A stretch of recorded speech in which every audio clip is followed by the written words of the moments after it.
بسم الله الرحمن الرحيم الحمد لله رب العالمين ثم الصلاة والسلام على أشرف الأنبياء والمرسلين حبيب إله العالمين بالقاسم المصطفى محمد اللهم صل على محمد وآل محمد وعلى أهل بيت الأطهار الذين أذهب الله عنهم الرجس وطهرهم تطهيرا. اللهم صل على محمد وآل محمد. قال الله الحكيم في محكم كتابه الكريم: أعوذ بالله من الشيطان الرجيم، بسم الله الرحمن الرحيم. إنا أنزلناه في ليلة القدر وما أدراك ما ليلة القدر. ليلة القدر خير من 1000 شهر. تنزل الملائكة والروح فيها بإذن ربهم من كل أمر سلام. سلام هي حتى مطلع الفجر. صدق الله العلي العظيم. Brothers and sisters, السلام عليكم ورحمة الله وبركاته. ورفض أهل البدع ومستعمل الرأي المخترع. Oh Allah, bless me to reject the people of innovation and those who act in accordance with original opinions. Another beautiful segment from Dua Makarimul Akhlaq by our fourth Imam, Imam Zain al-Abidin alayhi salam.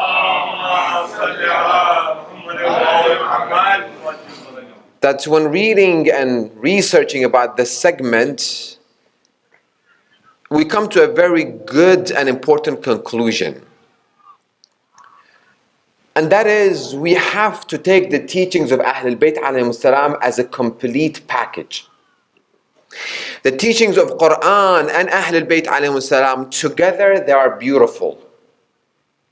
But unfortunately, the society and the community is getting to a point that we are start to pick and choose what to take and what not to take. And that becomes very dangerous, and Allah subhanahu wa ta'ala has addressed this within the Holy Quran. If we can take the echo out, that would be appreciated.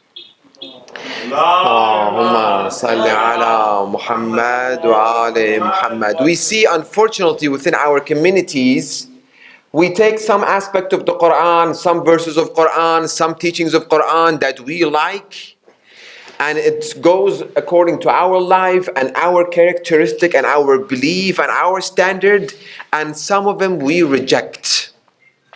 And Allah says, how can you guys يُؤْمِنُ بِبَعْض وَيَكْفُرُ بِبَعْض? There are people that they believe in some verses of Quran and the teachings of Ahlul Bayt and reject some others. It is very important, again, to take Islam as is, not to take bits and pieces and leave the rest. It's like some people's attitude toward Islam is like a cafeteria. They come, they take their tray. That tray is their personality. They bring it to the teachings of Islam. When we go to the cafeteria, we have options. I like this food, I don't like this food. When we go, for example, to Chipotle, I like brown rice or white rice. I like black beans or pinto beans. I like this or I don't like this. We treat Islam as of a cafeteria. I'll take the plate, I come to the teachings of Quran and Ahlul Bayt. This is what I like, I'll take. This I don't like, I put it aside. Within the environment that I'm living, I don't think this is suitable. I don't think this is the characteristic of a Muslim person. We become at a point that we think more than the religion. We know more than Quran. We know more than Hadith. That is a completely wrong mindset to have. We have to take Islam completely. We might not like some aspect of it. Well, that becomes the time, that becomes the jihad of us accepting Islam again, complete. I don't like this aspect of Islam, I put it aside. I like this aspect of Islam, I'll take it. Again, no. From tonight, whatever that we learn from Quran and Ahlul Bayt, we take it complete. And we try to apply as much as possible. Imam is telling us, educating us, to ask Allah subhanahu wa ta'ala to bless us to reject the people of innovation and those who act in accordance with original opinions. Ahlul Bid'ah. People of innovation. We have heard bid'ah many times from the other school of thought. I mean, I don't think that we can call them school of thought. The Wahhabis they have nothing to do with school and thought. Wahhabis, we see that they call the Shias bid'ah, bid'ah, bid'ah. You celebrate the birth of Prophet, bid'ah. You go this, bid'ah. Everything that they see that they don't like, they call it bid'ah. We ask Allah subhanahu wa ta'ala also to help us reject the people of innovation. Not to associate with them. Abandon them. Let them go their way and we go our way. We have nothing to do with them. Let us look at a very beautiful hadith that some people might not like it, the tone of the hadith and the wordings of a hadith. But it is in Kafi Sharif, in Usul al-Kafi, a very reliable and authenticated hadith that no one can doubt the authenticity of the hadith and the chain of narrators from Rasulullah Muhammad sallallahu alaihi wasallam. Keep the introduction that we gave in your mind and let's approach this hadith. قال رسول الله إذا رأيتم أهل الريب والريب والبدع. If you see the people who bring doubt into the religion and the people who bring innovation into the religion. من بعدي, after me. So he knew that after him, right away after him, people will come and they call themselves Khalifa and they will bring innovation. فَأَظْهِرُ الْبَرَاءَةَ مِنْهُمْ. Show, فَأَظْهِرُ, إظهار, bring it out, nothing hidden. فَأَظْهِرُ. He didn't say in your heart disassociate yourself from them. He didn't say just dislike their act. No, فَأَظْهِرُ الْبَرَاءَةَ مِنْهُمْ. Show your disassociation from them. Let's pause here. It's a lengthy hadith. We go segment by segment. We have people within the community that have this mindset that don't say anything about those who came after the Prophet. Don't say anything. Don't mention their names. Don't say what they did. When it comes to time of Fatimiyya, don't say what they did to Fatima al-Zahra. Just here and there glimpse and move on. Why? Why you have this double standard when it comes to these individuals that came after the Prophet? But right now, the same people, the same ideology, the same political movement that is behind this ideology, when it comes to Wahhabism, we denounce everything that Wahhabis do. Wahhabis are terrorists. Wahhabis are such and such, and they badmouth Wahhabis. Why we come and we talk about Wahhabis, but we don't go and talk about the people who laid the first blocks of the ideology of Wahhabism? Why not?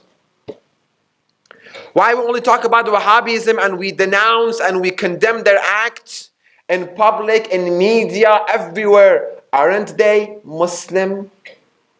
Aren't they? Shouldn't we unite ourselves with Muslim brothers? They call themselves Muslim. They say Ashhadu an la ilaha illallah and they say Ashhadu anna Muhammadan Rasulullah. They do pray. They do have salah. They pray to Qibla. They believe in Quran. Why we condemn them? Why we condemn this ideology of Wahhabism, and anybody who's Wahhabi has this radical idea that they go and they blow themselves up, and we come and say, well, these people don't represent us. Why can't we say the first and the second and the third Khalifa, they don't represent us? Why can't we say it?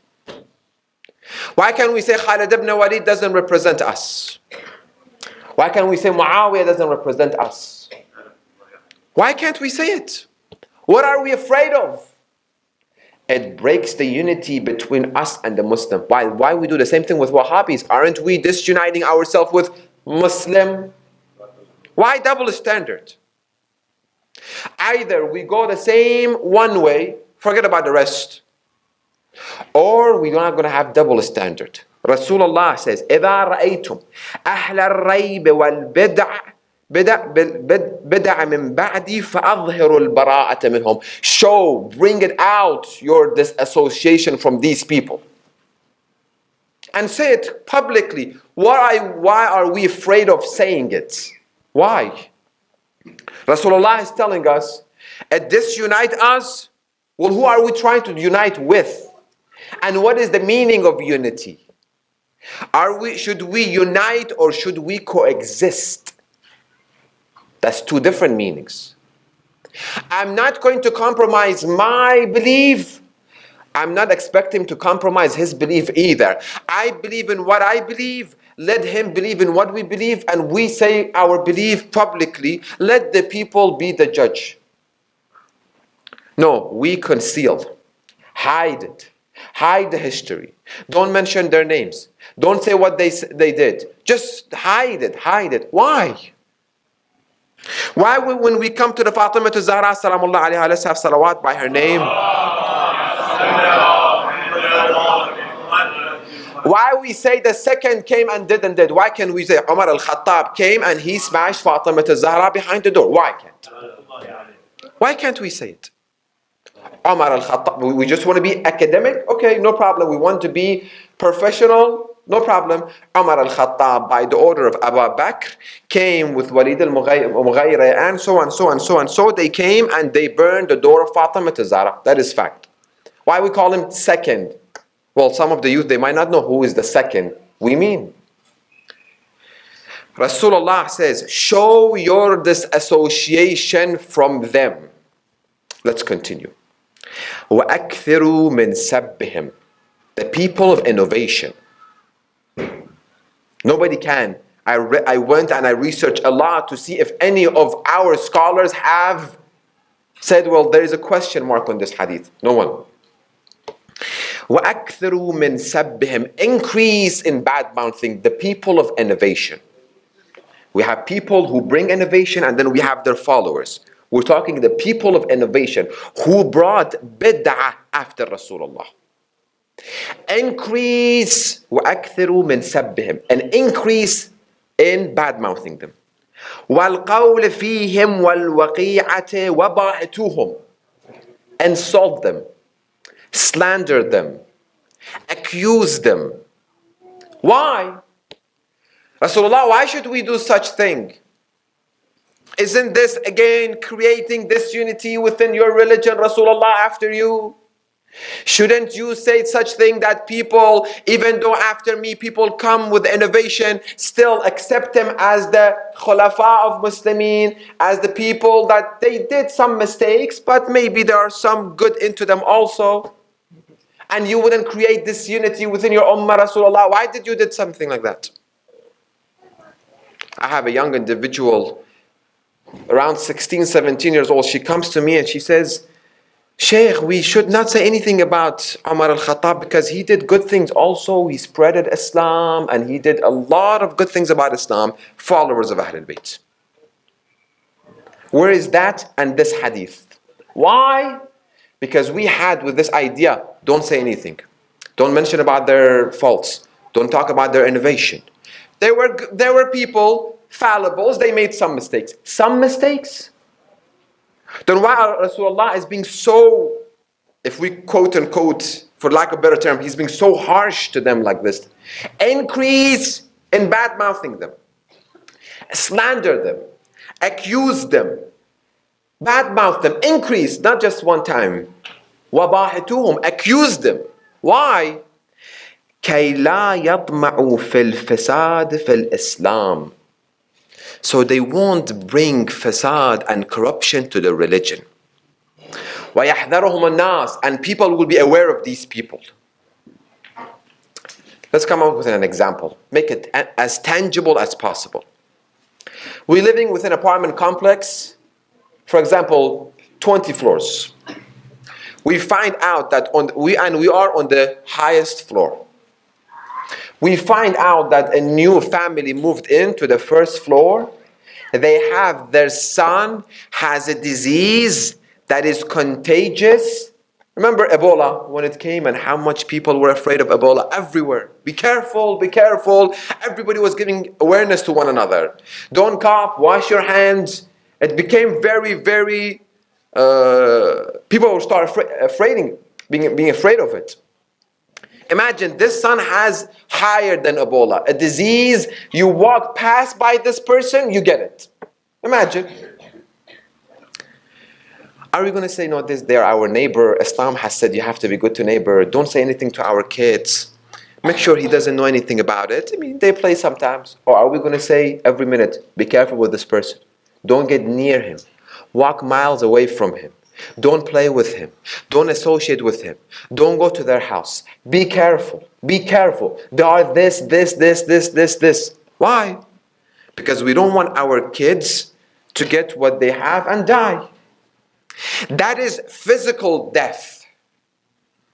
A person dies. But rich spiritual and religious death, it's much, much more severe than physical death. If a person doesn't have a aqeedah, doesn't have a belief, a right belief, creates something such as Wahhabism. One individual, Muhammad ibn Abdul Wahhab, see what he creates. One individual, with the support of whom and how, that needs discussion. One individual comes up and he creates this ideology of Wahhabism, learning from Ibn Taymiyyah, and you see how they have made the life of us Shia, number one, miserable, and the life of the whole world miserable. One individual. One individual as Hitler, see what he does. One individual with the wrong ideology, wrong aqeedah. Wa alaykum as-salam. But Ibn Taymiyyah, where he gets his ideology from, Sheikh, don't talk about that. Just take right now. Where he comes from, don't say anything. That breaks the ties with us and others, other people, not even other school of thought, other people. Imam is saying, oh Allah, bless me to reject the people of innovation. So in order for me to reject, I should know of what I am rejecting. It's not that I'm just walking the street, I reject you. No, I know of what they have brought into the religion that is called bid'ah. What is bid'ah? Bid'ah, introducing a new concept to the religion without having any base to it. Introducing, adding or subtracting something from the religion and making it halal or haram that doesn't have any base within the religion. Neither Quran, nor Hadith, nor the Sunnah of the Prophet, and for us Ahlul Bayt, that becomes bid'ah. Let's finish the hadith and then we explain it more. وَيَحْذَرُهُمُ النَّاسِ. So people will be aware of these people, the people of innovation. وَلَا يَتَعَلَّمُوا مِنْ بِدَعِهِمْ. So people will not learn from their innovation. What will be the reward? Why should we do such thing? Why should we go through this headache of rejecting, insulting, bashing, accusing, slandering, bad-mouthing the people of innovation? What will be the reward, Rasulullah? Is there any reward or is there headache? Rasulullah said, يَكْتُبُ اللَّهُ لَكُمْ بِذَلِكَ الْحَسَنَاتِ. Allah writes reward for you. وَيَرْفَعْ لَكُمْ بِهِ الدَّرَجَاتِ فِي الْآخِرَةِ. And Allah will increase your level in the akhirah. What do we learn? It's clear. Again, it doesn't need interpretation. It doesn't need, well, maybe Rasulullah meant this. No. When you find them, أَكْثَرُوا بِسَبِّهِمْ. Increase bad-mouthing them. Denounce their act. Condemn their act.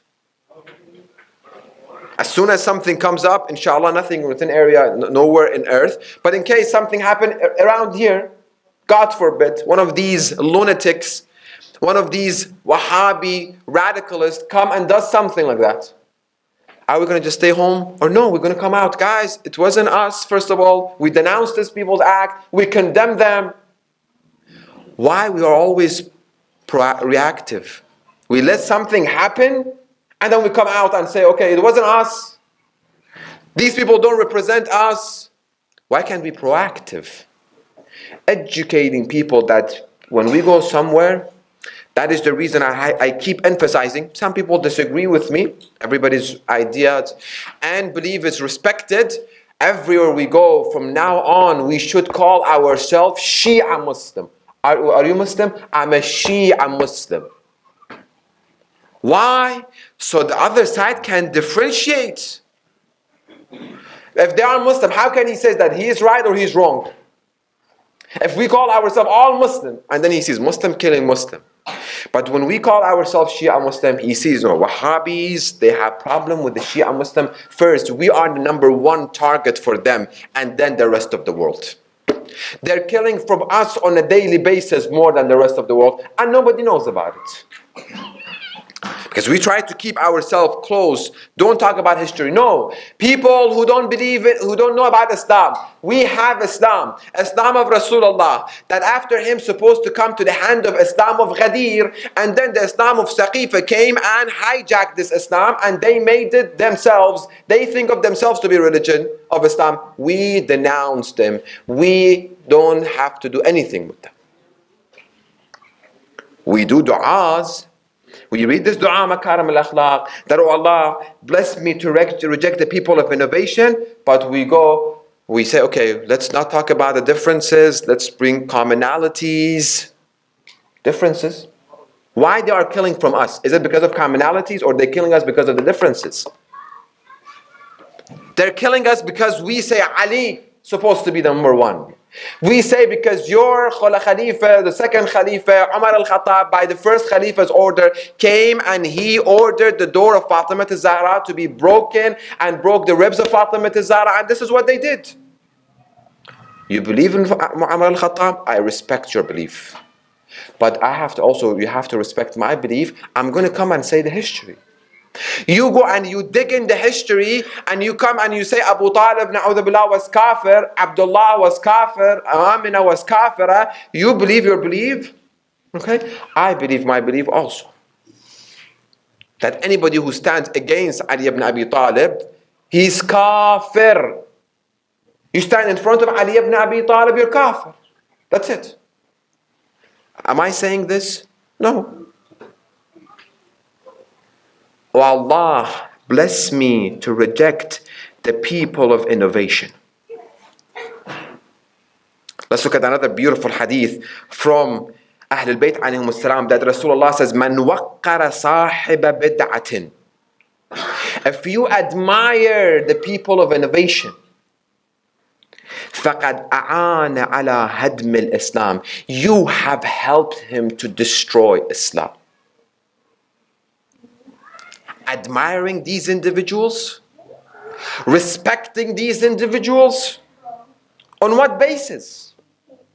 On what basis? What common ground do we have with those people who brought innovation? And they said, we brought innovation, not that we are interpreting. When he came and he saw Umar al-Khattab, when he came and he saw that people are praying Salat al-Mustahab, here, there, even though Rasulullah said only you can pray Salat al-Wajib in Jama'ah and Salat al-Istithqa and Salat al-Eid.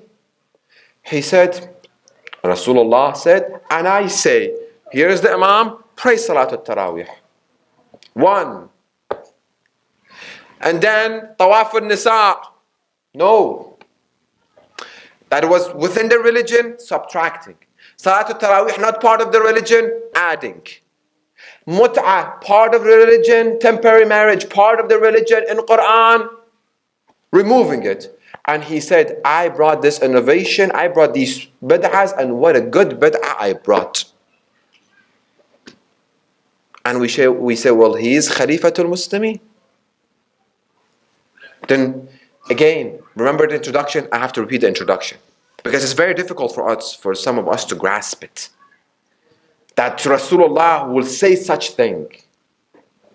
That when you see people of innovation, do slander them, accuse them, badmouth them. Why? So people cannot learn from them. Not that people come right now, because see, they are not only bringing that bid'ah, they started school of thought, they started a complete new ideology. Prayer is the same prayer, but elements of the prayers is different. Elements right now, fasting, when should we start, when should we finish? Let's look at our religion. Let's look at our fiqh. Do we see the foundation is there? Pray, we pray. Well, same thing. But our prayer is different than their prayer as far as the body and what we should say in prayers. Fasting, they stop fasting sooner than us, 20 minutes. Hajj, everything you see, there is difference. So I was talking to a person from another faith. I said, one of us is doing what Rasulullah asked. We cannot say Rasulullah either he prayed this way and he prayed this way together. It's either this way or this way, one of it. Rasulullah in Hajj, either he brought his shoulder out of the ihram or he put his shoulder in, he covered his shoulder. Either he prayed on the ground or he did not pray. It's either or. It's not that this, or one of them he did it. Why don't we go back to the history, see when did this bid'ah was introduced to the religion? When Salatul Taraweeh was brought into the religion? And the history, how they change every element of this history. We said it in previous night about Khadija salamullah alayha. Khadija becomes, Sayyidah Khadija, may Allah bless her and say our salam to her. She becomes 40 years old that had 2-3 kids before Rasulullah. And she comes and the other wife of the Prophet comes. She is a 9-year-old virgin. They changed the history. They changed fiqh. They changed aqeedah. And we come and we don't know who killed our Prophet. It was a Jewish lady 3 months before Rasulullah passed away. She poisoned him and the poison carried on. 3 months later, it had the effect right now. Our own people, they don't know who killed Rasulullah. Our own youth, they don't know who killed Rasulullah. Forget about the youth, our own adults, they don't know who killed Rasulullah. You see how we abandoned this aspect of our religion and what has happened to our belief and our faith. How we got to this point right now. Imagine if you are right now like this, what will happen another 100 years, 200 years, another 1,000 years? That we will come to conclusion that, yeah, Imam Hussein made a mistake. He went and he fought against Yazid because he was Khalifatul Muslimin. And Fatima Zahra, she got sick and then she had some kind of heart problem and she passed away. The way we're going, by concealing, not saying anything about the people of innovation, what will happen next 100 years, 200 years? The next generation that has been raised in here, that I've seen that the other is the majority and we are minority. And I've received a lot of questions from the youth. Because when they see that we don't talk about these issues, sensitive issues, and they see the majority is there, and they think, well, majority might be right. First, that comes into their mind. And then slowly, no, majority is right. We are minority, we are wrong, slowly. What Rasulullah said that we're supposed to do. So for our youth, our own people will not learn from them. It is happening today. Why? Because we don't see Rasulullah saying such statements. We don't see Quran cursing those who bothered Allah and Rasul.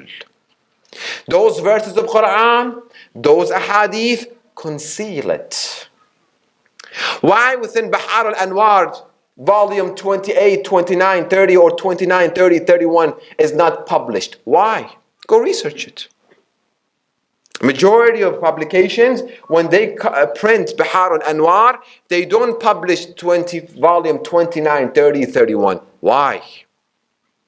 Why?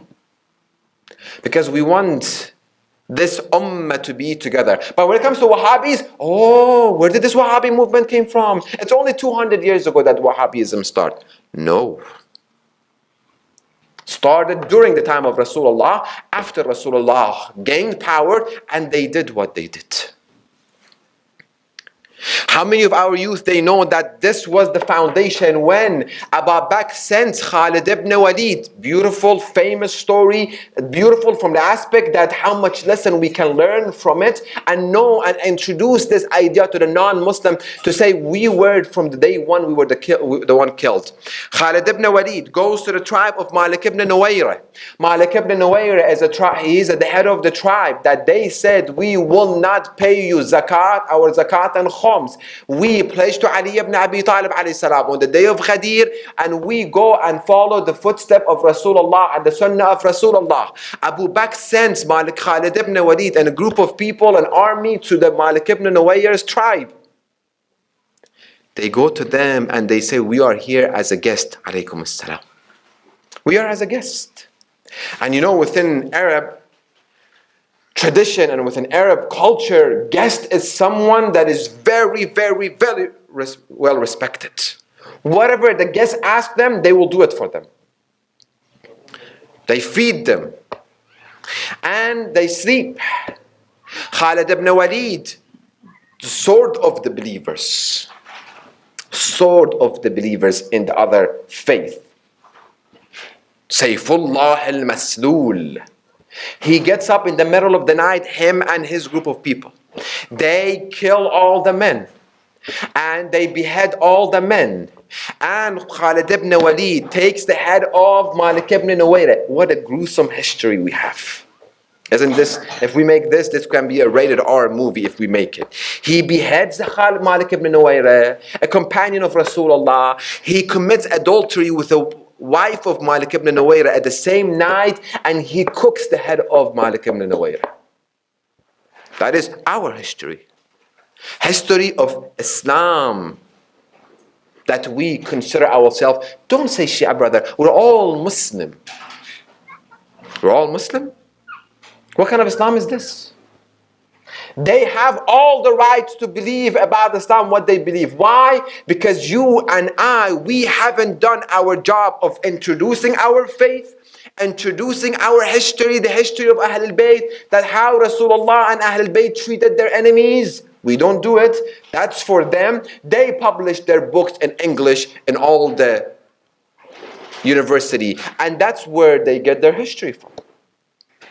I thought of myself one day, I'm as a university student, I said, okay, I'm not Muslim, okay? I want to read about Islam. Let's go to the library and read about Islam.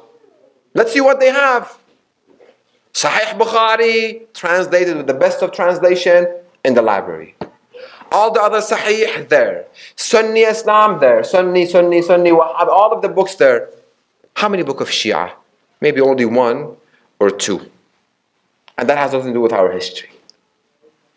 Why? Because we don't have money to pay to translate these books. We don't have money. You know, we're a poor community. And we should not say to people what happened in history. Forget about history.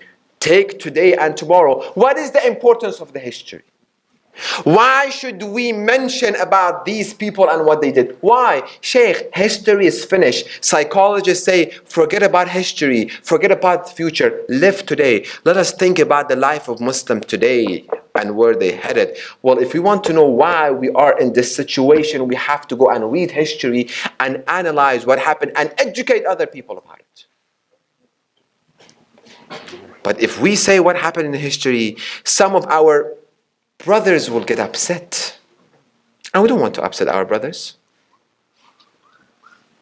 They don't care when they call Abu Talib kafir. We are not upset. We shouldn't be upset.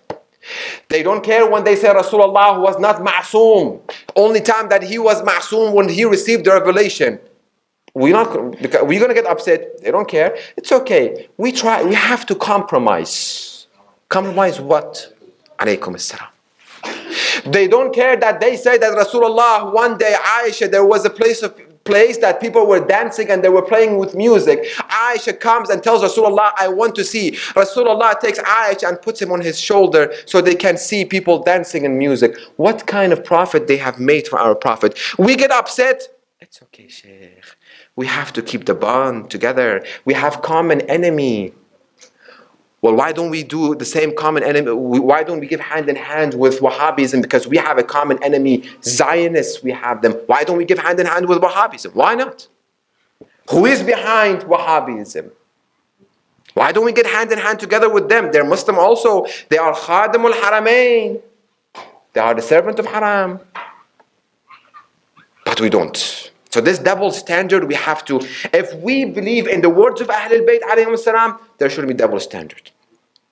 If we follow the sunnah of Rasulullah, we take the sunnah of Rasulullah as a complete package. Not the package that we like, that he is the prophet of mercy. He is prophet of mercy. He is prophet of respect. He is the highest level of respect. He is the respect himself. But when he says, when you find the people of innovation, increase in bad-mouthing them, when we see people of innovation, we increase bad-mouthing them. We slander them.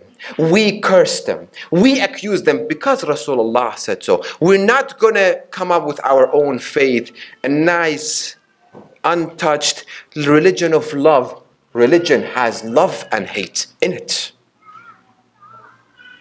Our faith has love and hate. We love good and we hate bad. We love Allah and we hate shaitan. We love Rasulullah and Ahlul Bayt and we hate their enemies, and we show our hatred and insult and slandering and accusation against these individuals who came after Rasulullah, and they made our life miserable today. Let's read the dua again. O Allah, ورفض أهل البدع ومستعمل الرأي المخترع. O Allah, bless me to reject the people of innovation and those who act in accordance with original opinions. What we learn, that's the first action plan, that we will do what Rasulullah asked us to do. And if you want, I can give you the reference, the page number in Rasul Kafi Sharif, and authenticity of this hadith.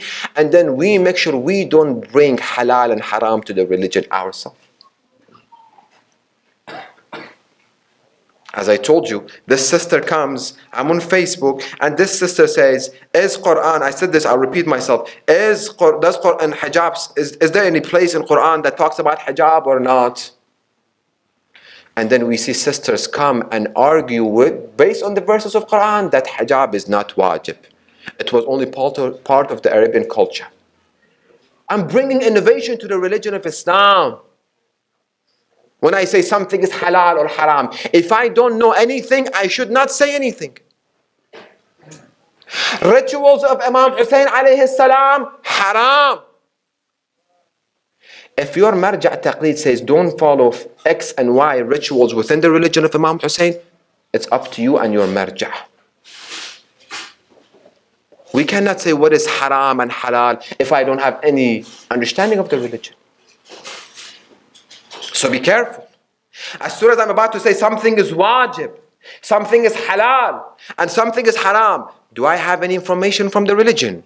Oh no, one verse, one hadith I read, I think I can bring fatwa to myself and give fatwa. That is innovation that I'm bringing to the religion of Islam. And if I become the one who said once, and then I have people who are following me, or my friend, I put a post on Facebook, another person, another state sees that I said something is haram or something is halal. They said, well, this person said it's halal, this person said it's haram, well, it is halal or it is haram, and they move on with it. No matter what happens, hadith says Allah will not forgive this person who brought innovation. No matter what happens, Allah will not forgive him.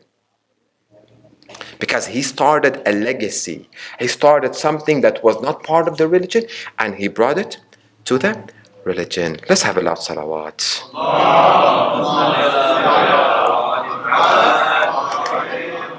اللهم صل على محمد وآل محمد. اللهم عجل لوليك الفرج. اللهم عجل لوليك الفرج. اللهم عجل لوليك الفرج. بسم الله الرحمن الرحيم. اللهم كن لوليك الحجة ابن الحسن صلواتك عليه وعلى آبائه في هذه الساعة وفي كل ساعة وليا وحافظا وقائدا وناصرا ودليلا وعينا حتى تسكنه أرضك طوعا وتمتعه فيها طويلا. صلوات.